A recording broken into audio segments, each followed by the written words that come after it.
Welcome, everyone, to another episode of The Unraveling, where I am going through um, little landmarks of my story of how I unraveled from when I hit rock bottom to becoming the woman that I am today, unraveling all the conditionings, all the habits, all that fun stuff. And today, we are talking about one of my patterns. Yay!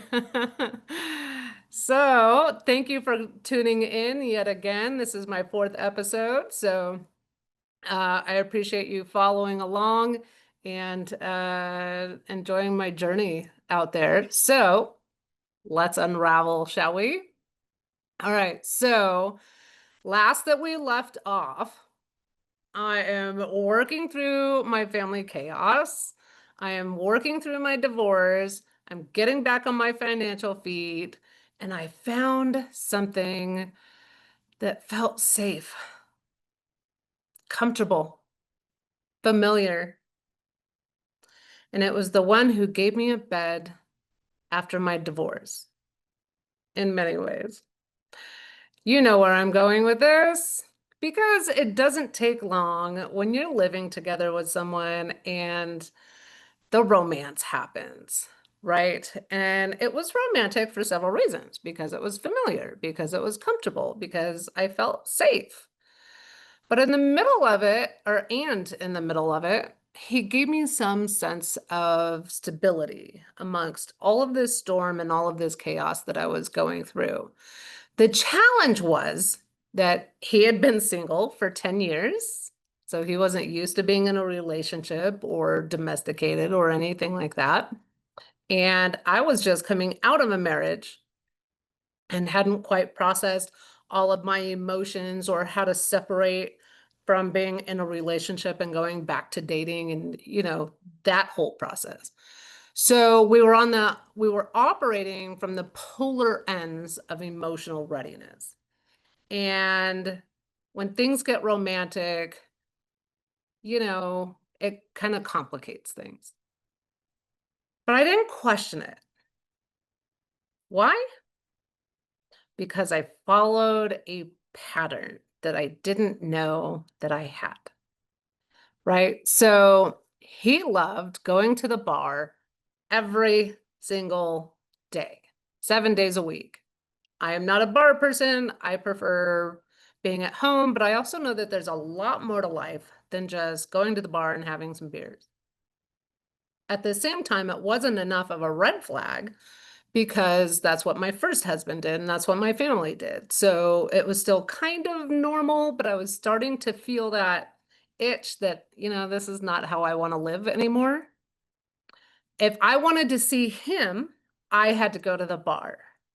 If I wanted him to come see me, he would have to come home, which he didn't do as often as I would have liked him to do. So I was craving connection. He was still craving freedom.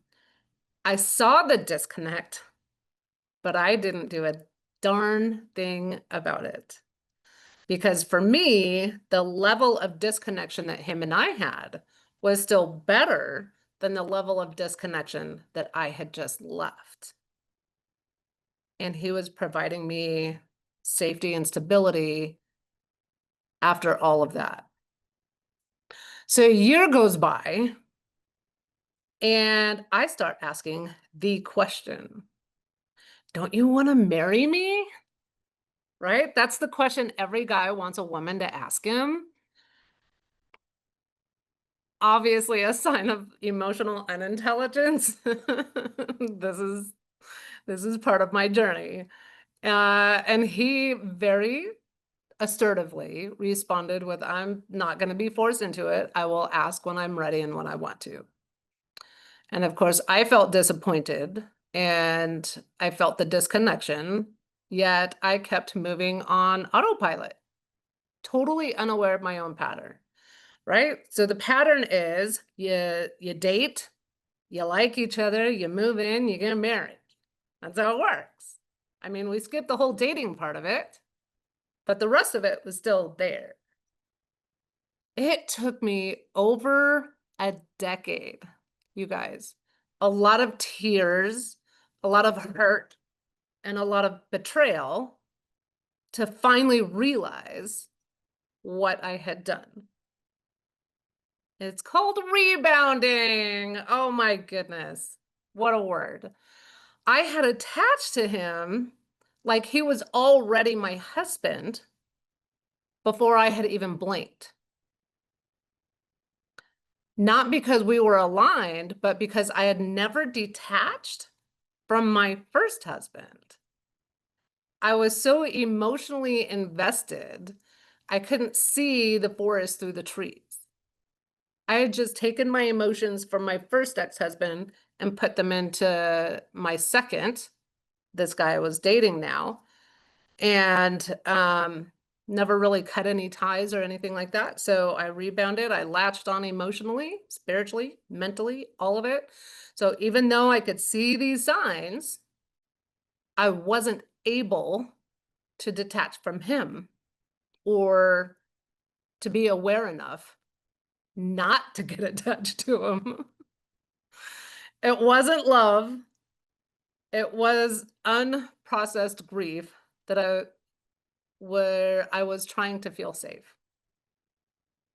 So thanks for being here. Thanks for listening. And I will see you next week on The Unraveling, where even his brother told me to leave him, and I still couldn't listen.